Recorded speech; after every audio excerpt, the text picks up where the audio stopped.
उसी दोपहर दोनों बहनें सरपंच के पास पहुंची। चौपाल में गांव वाले बैठे थे और वहां पहले से ही धर्मपाल बैठा हुआ था। सरपंच जी, हम आपके पास न्याय मांगने आए हैं। हमारे चाचा चाची जमीन हड़पना चाहते हैं और शायद पटवारी से मिलकर फर्जी कागज बनवा रहे हैं। हम अनाथ हैं, इसका मतलब यह नहीं कि हम बेबस हैं। हमें अपनी माँ बाबूजी की जमीन किसी हाल में नहीं देनी। कृपया आप हमारी मदद करें। धर्मपाल जी, अगर यह सच है तो यह गांव की मर्यादा के खिलाफ है। परिवार के नाम पर ठगी करना यहां नहीं चलेगा। सरपंच जी, यह लड़कियां हमें बदनाम कर रही हैं। हम तो बस जमीन की चिंता कर रहे हैं। इन दोनों बच्चियों को क्या पता ये जमीन के बारे में। यह जमीन के बाद तो इनके पिता और मैं ही जानते थे।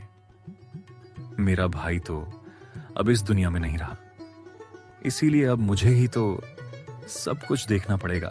गांव वालों में फुसफुसाहट होने लगी। हमने इन बच्चियों को बचपन से देखा है, यह झूठ नहीं बोल सकती।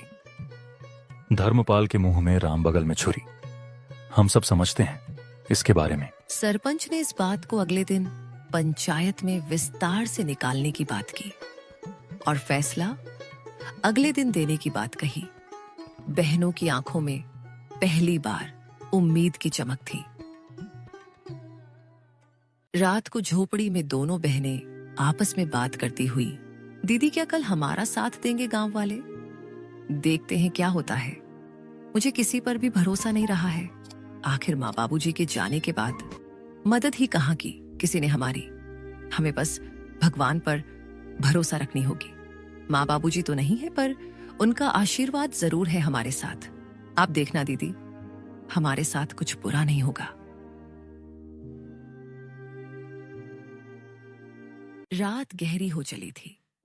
दूर कहीं उल्लू की आवाज गूंजी और हवा में कुछ सिसकियां थीं, और उन सिसकियों में मीरा की भी सिसकियां शामिल थीं।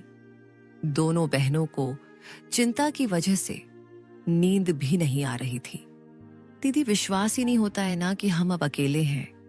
कभी कभी तो ऐसा लगता है कि बाबूजी अचानक आएंगे और मुझे गले लगा लेंगे।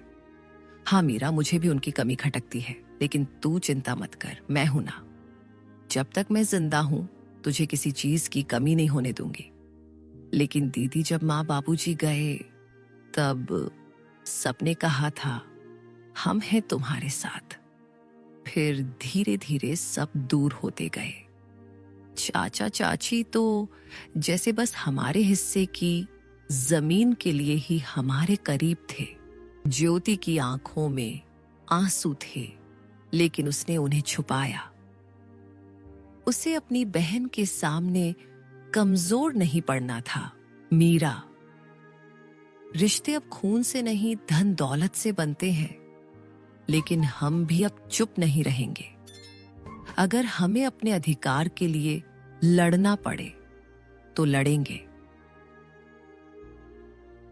सुबह होते ही गांव में एक अफवाह फैल गई कि धर्मपाल अब पंचायत से कहकर जमीन अपने नाम करवाने की तैयारी कर रहा है। गांव की गलियों में लोग कान्हा फूंसी करने लगे। अरे सुन सुग्गो, धर्मपाल ने तो कमाल कर दिया। अपने ही भाई की बेटियों को बेघर करना चाहता है। हाँ काका, कैसा रिश्तेदार है। अपने ही भतीजों को बेघर करने में तुला हुआ है।